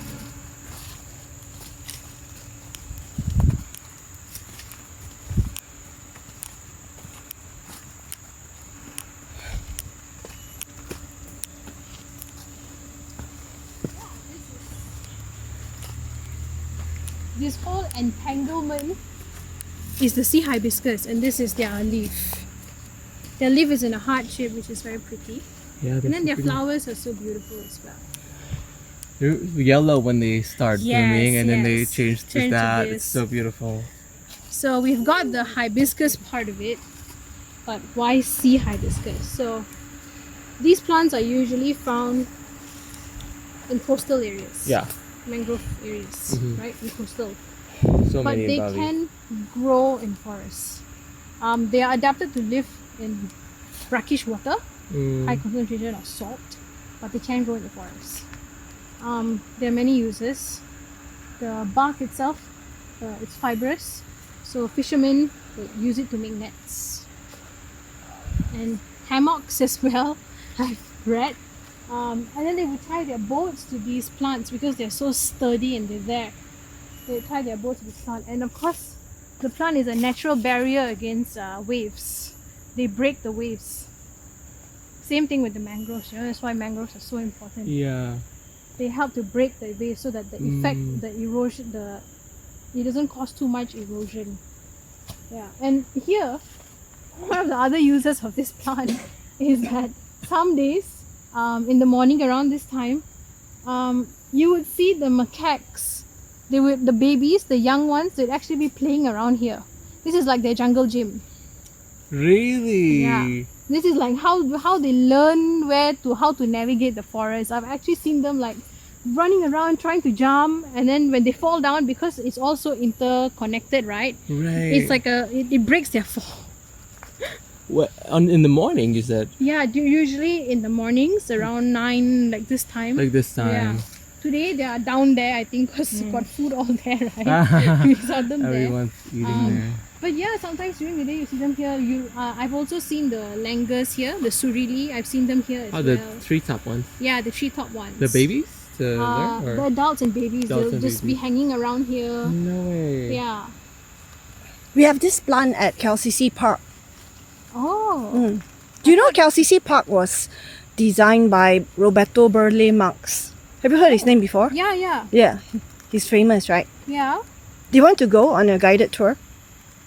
Are you gonna bring? Oh, what's Yeah, this? but I'm not expert like you. Oh, I've been to KL like CC Park, but like it's been a very long time since I've been there. Okay, Yeah, I've not been in. come over. Yeah. Isn't it Yeah. the one with the fountain? Yeah, Yeah. Show? Yeah. where the But twin you know, towers if are. you want to see civet cats, KLCC Park was also the good Yeah. place to go. Where They're there at night. I want to throw rubbish one day, Stay And there. I- Stay right there. Stay right there. Stay right there. and What I is went to that the blue? dustbin, and the dustbin started shaking. And then next thing I know, I saw this head pop out, and it was a civet cat. And then I got a shock on my life because I was thinking like civet cat. near the Bodhi, KLCC? near the Bodhi, the Yeah. ficus tree, right? Yeah, Yeah, they live there. And Yeah, every yeah, time yeah. You can see them. I have seen them. Sometimes they'll like stare at you down there. I'm like, whoa. What Yeah, is so this? I call them the raccoons of Malaysia. Mm. Yeah, because like they go in the trash can, they go into people's houses, they live in people's roofs. They're like raccoons of Malaysia, right? Yeah. The macaques can cool second. What's this Oh, beetle? macaques are another No, level. it's a fly. Yeah, like they open your bins. Wow, it likes These you. cats I can't do know. that yet. Okay. Hey, They fly. open your bins and pick out your rubbish. I saw this video of a macaque entering someone's house and wanted to take their baby. To exchange for food. I don't know for what purpose, but it actually came in through the grill, the Hmm. square grill. It could fit in, and the baby was there. It wasn't a baby, like maybe 1-2 months old. It tried to carry it. And then I think the baby kicked or what, and then the fella ran away. Oh, usually they want to exchange for food. Yeah. Yeah, They blackmail. yeah. They blackmail. You know, they're so clever. I went to, I think it was Penang, lots of monkeys there. And they can recognize the golden arches, you know, if you are holding a McDonald's. Uh-huh. And they will come towards you and frighten you, so you drop your This is McDonald's. what they do here as well. Yeah. The whole family will come, to track Yeah. you into dropping your food. Yeah. Or your plastic bag. Yeah, so they can Oh, recognize. That's crazy. Or some they will take your Glasses, phone to phone, and then they will- exchange yeah. because they don't want your. They don't want your glasses. phone, they can't Yeah. read it. They want Yeah. something better. Yeah. See, they're so smart. Yeah, They're incredibly intelligent animals. yeah. So this is a bomba marker. Bomba is fire and rescue lah. Our fire and rescue. It's a collaboration between JLN and the fire and rescue, because sometimes people come in here, unfortunately they can get lost. Right. Either that or someone falls down, has an injury, needs medical assistance of any kind. So these are here. On the map outside here, they are on trails that are heavily used either by hikers or bikers. Because Bukit Kiara has hundreds of trails. So they can't put it on every single trail. So they just put it on the trails that are very heavily used. So they're color coordinated, they're alphabetized, and they're also numbered. So like if I'm hiking, I get lost, I just have to call the fire and rescue, tell them that I'm at A07, they have the coordinate. And they know which is the fastest way to get to me.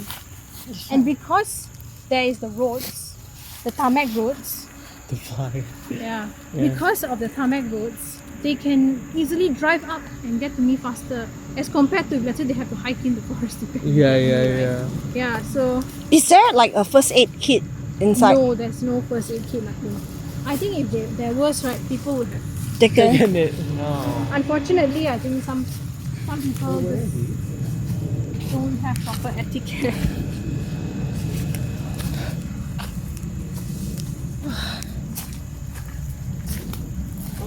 Tarmac road.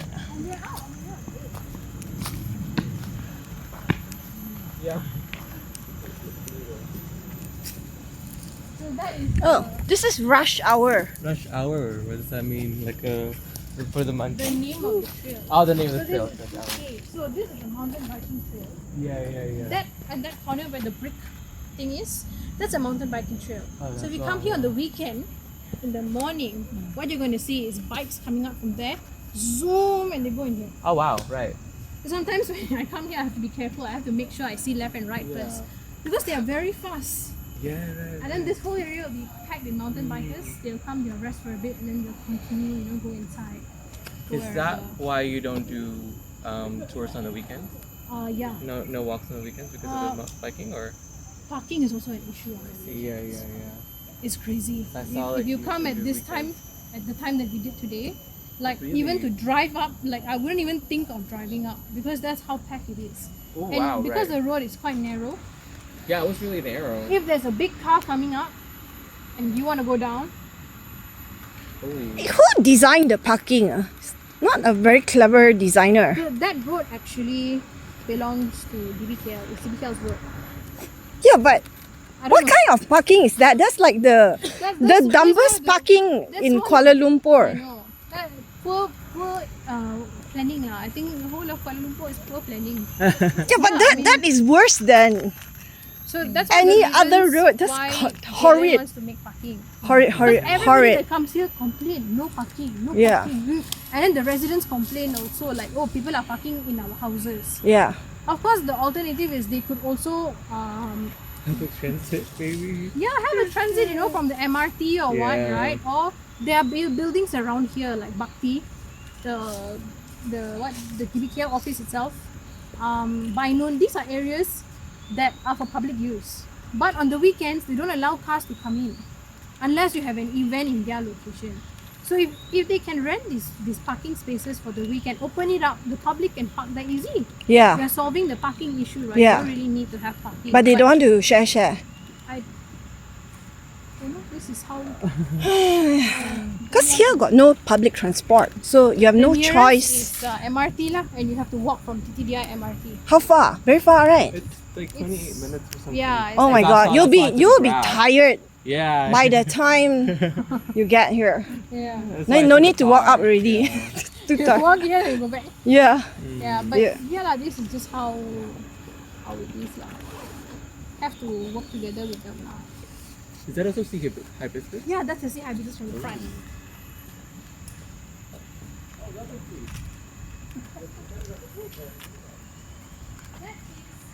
This is pomelo. Pomelo. Got fruit? No fruit? Oh, got fruit. Yeah, Oh, Can makan? maybe. It doesn't seem I don't right, think it's in though. the size. Yeah, it I doesn't don't seem think right. it's in the appropriate hand size. Wow, Yeah, because it's very nice souvenir. hard. It's not ripe yet, I think. It's too small. Yeah, it's really small. You consider the sizes of the actual pomelos and this. This is like an orange. pomelo tree. This one. There's a Where? couple of Which one? those. Which one? This one right in front here. Oh, this one. Yeah. Jackfruit. This one. Jackfruit tree.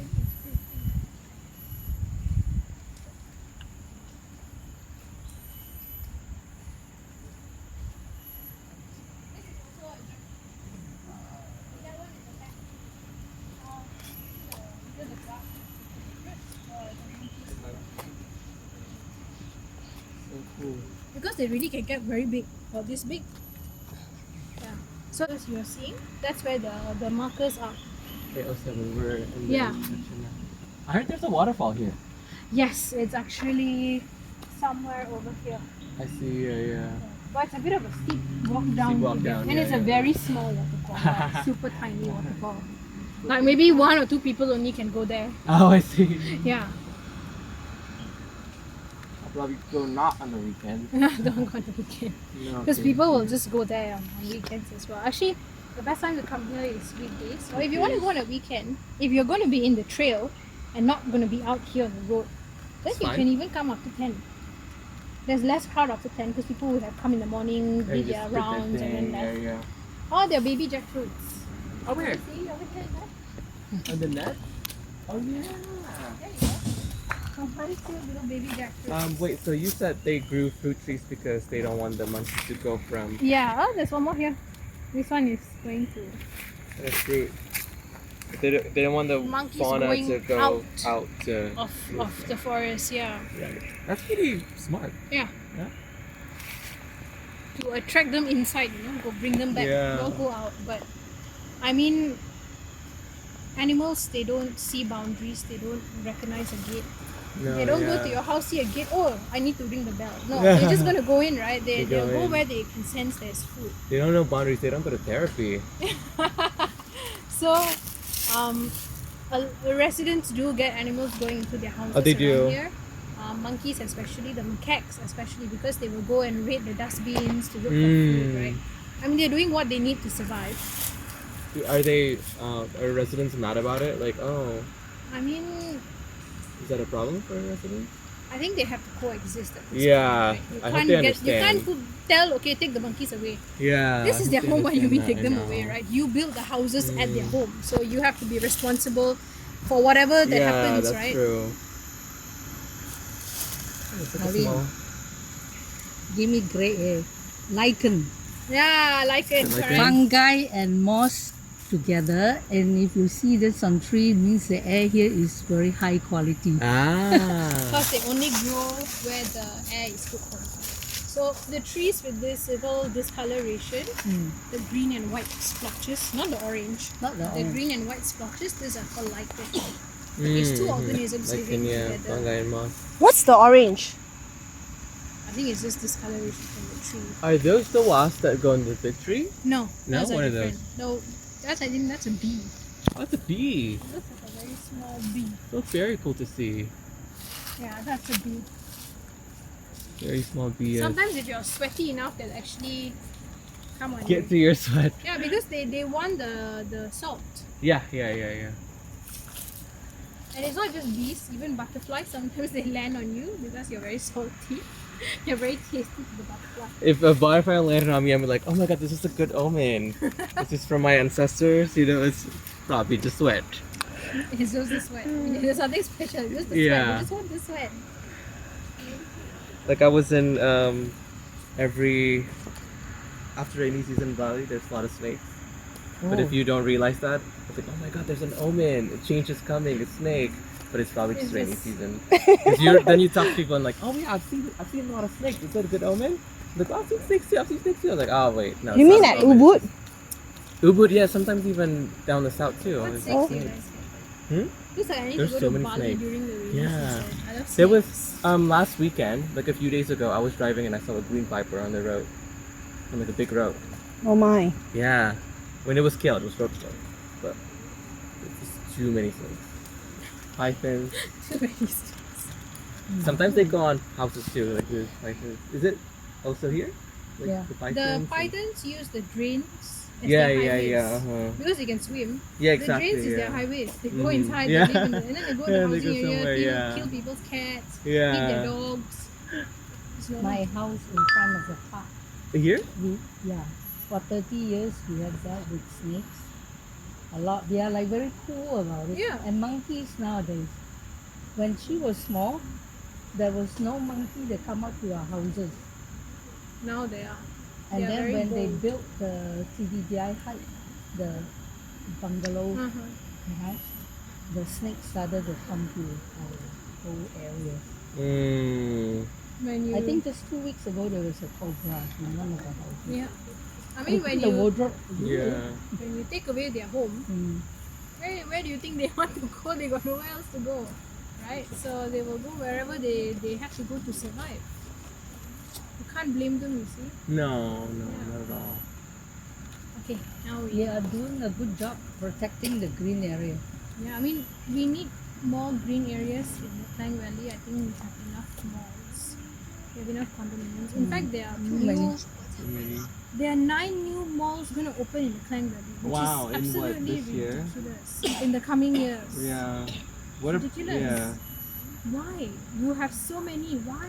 Like We all the malls have the developers. all the Money. malls have the same things, the same shops, the same food shops. So many dead malls.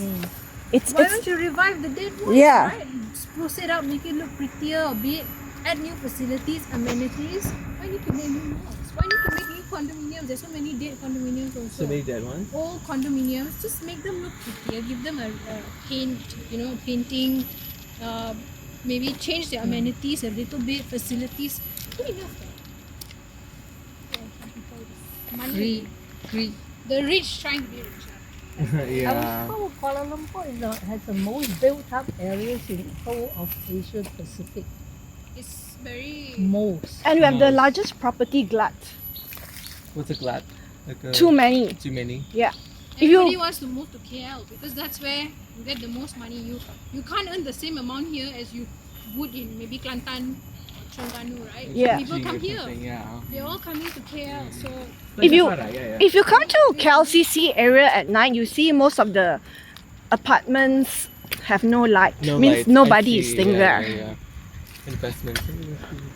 Nobody cannot rent. I don't think they. How do you invest if you can't rent? correct. Yeah. Actually, that's the way. That's really sad. I mean, I thought it would be used up. No. I guess they're investments for rich people. It's just like I said. It's just the rich trying to get Yeah. richer. Like I it's think just- the it's one just- making money is the developer. It's just greed, Just Because want money. if you buy and you cannot rent it out, means you are getting zero ROI. But you are buying from the developer, right? So the developer. The developer is the one who gets rich, if he can sell. Are you involved in KLCC Park? Because No. you asked us whether we want to take a guided tour. I live there. Oh, you live there? Yeah, I live there. So during COVID, I had nothing to do. So you guide people. Yeah. Oh, I'll take your guide. Okay. Yeah, I Okay. will take your guide Later too. you WhatsApp me. I live We- in KL Are for you- 30 years. I have never taken a Never guided taken a tour. guided I mean, but I'm not expert like her. It's okay. Whatever I know, I just Google on. Now you add a few things. I only Google on online, and then I made that's a. what I do. So I I'm learning made- as I go. A book, but because I don't do it regularly like you, so kind of forget. Forget lah. Yeah, but I mean, I'm happy to show, and you can park at my place for free. I live next to the park. Oh, okay. Yeah. All right. I'll take you out. Yeah. Yeah, so you see how they have. But if it's They clear a certain area, but then they just leave it. So all of this, right? There are lots of things now hiding under there in the daytime because it's so cooling. Yeah. So this is the first sign, and then down the road they actually put up another one. They put up 2 signs.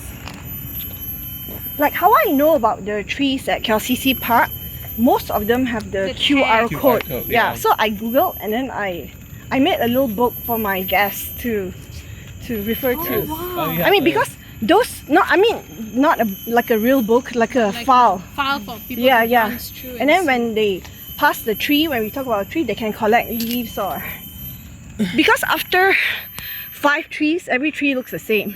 Yeah, that's. Yeah, I mean, if you don't know what you're yeah, looking yeah, at, yeah, everything looks the same. yeah. So my guests kind of enjoy it when I. That's nice. You know? have guests, so you have like Airbnb or something, is it? No, I mean those who come on my tour. Oh yeah, I see. Yeah.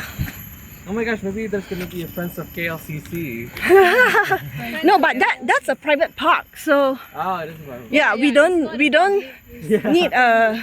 They close it's also closed at night and stuff like that, right? Yeah. If I'm not mistaken. And it's very well taken care of.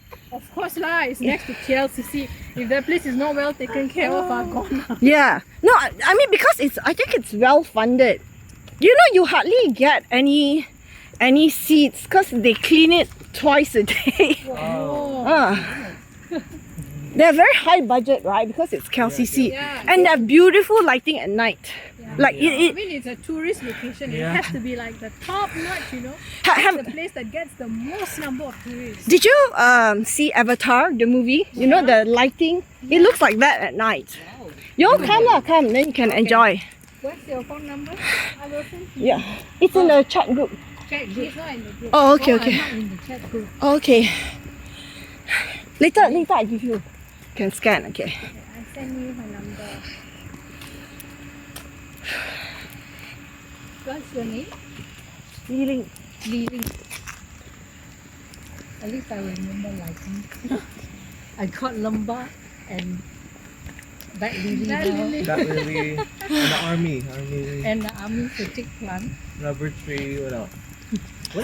You can also go on the Taman Tugu tour. Later I will share with you. Have you been on that? No. That's also very good. Like they have workshop where they teach you about recycling and planting and all that.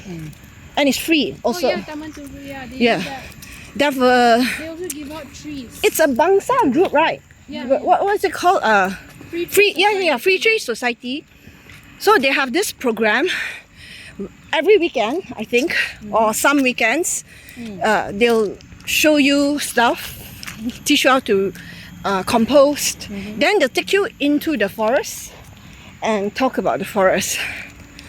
Was it called Free Tree? Free Tree Society. Free Tree Society. Yeah, They have joined us, like partnered with us during Earth Day, and they were giving out free plants. yeah. Native species. So you can plant them in your house.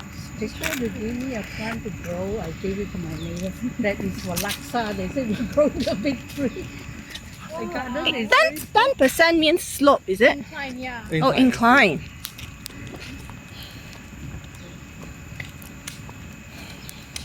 this one. The front is private land. Wait, this is private This land? is a lookout point. Remember on the map I was telling you there's a plot of land. I don't know who owns Yeah, the yeah. land. Who owns it? So from this is a lookout point.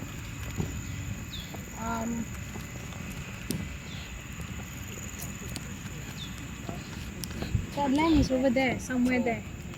Oh, that's the telecom building. Yeah, Menara TM. So there's actually a trail up there. It's quite a hike up there. Uh-huh. From that trail, you actually get a panoramic view. View You of can see KL. KLCC. Oh, really? Yeah.